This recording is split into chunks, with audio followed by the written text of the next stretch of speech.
മക്കളെ, ഇന്ന് നമ്മൾ ചർച്ച ചെയ്യാൻ പോകുന്ന വിഷയം ഹിന്ദി സിനിമാ പരമ്പരയിൽ അമിതാഭ് ബച്ചനെക്കുറിച്ച്. പറയുകയാണെങ്കിൽ അമിതാഭ് ബച്ചൻ്റെ ആദ്യത്തെ പടങ്ങൾ ഞാൻ ആദ്യമായിട്ടൊരു ഹിന്ദി സിനിമ കാണുന്നത് അമിതാഭ് ബച്ചൻ്റെ കസൗട്ടി എന്ന് പറഞ്ഞൊരു സിനിമ.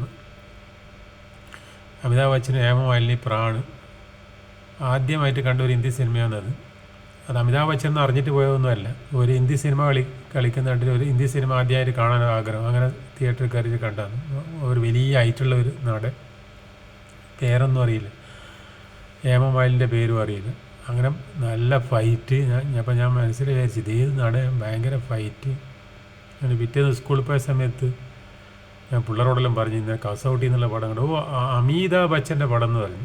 അമിതാഭ് ബച്ചനല്ല, പിള്ളേർക്കും അറിയില്ല. പിള്ളേർ പറഞ്ഞു അത് അമിതാഭ് ബച്ചനാണ്, ഭയങ്കര ഹൈറ്റായിട്ടില്ലല്ലേ, അതിൻ്റെ അയാളെ പേര് അമിതാഭ് ബച്ചൻ എന്നാന്ന് പറയും.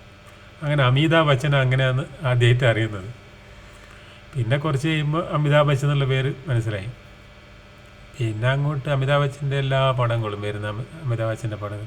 അതിനുശേഷം ദോസ്ത് എന്നുള്ള പടത്തിൽ ധർമ്മേന്ദ്രൻ്റെ ശത്രുഘ്നൻ സിൻഹയുടെ കൂടെ ചെറിയ ഗസ്റ്റ് റോളിൽ കണ്ടു. അങ്ങനെ ഗസ്റ്റ് റോളാണെന്നൊന്നും എനിക്കറിയില്ല.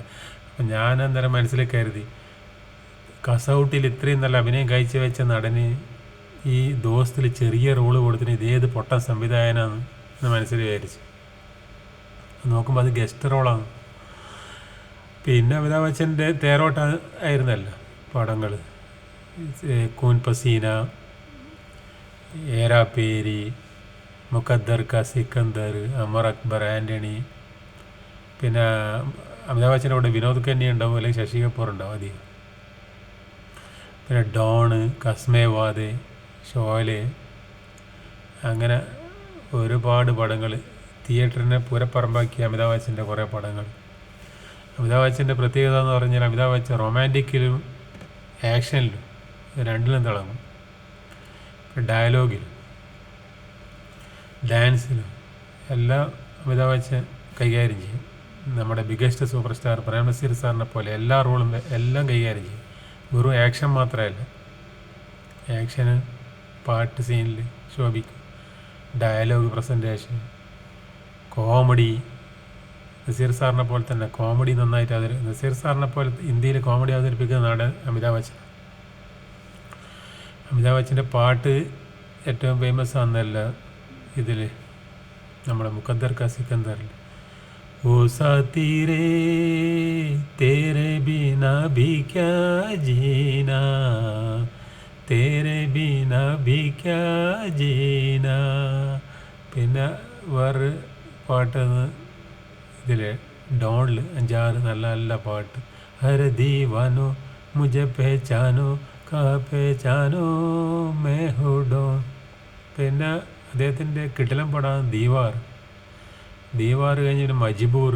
അതിനിടെ ചില ഫ്ലോപ്പ് പടങ്ങളും വന്ന്, ബേനാം എന്ന് പറഞ്ഞൊരു പടം വന്ന്, ബേഷറം എന്നൊരു പടം വന്ന്. ഇതിൽ ഇടയ്ക്കിടയ്ക്ക് ഒരു ഫ്ലോപ്പും ഉണ്ടാകും, പിന്നെ ബാക്കിയെല്ലാം ഹിറ്റും.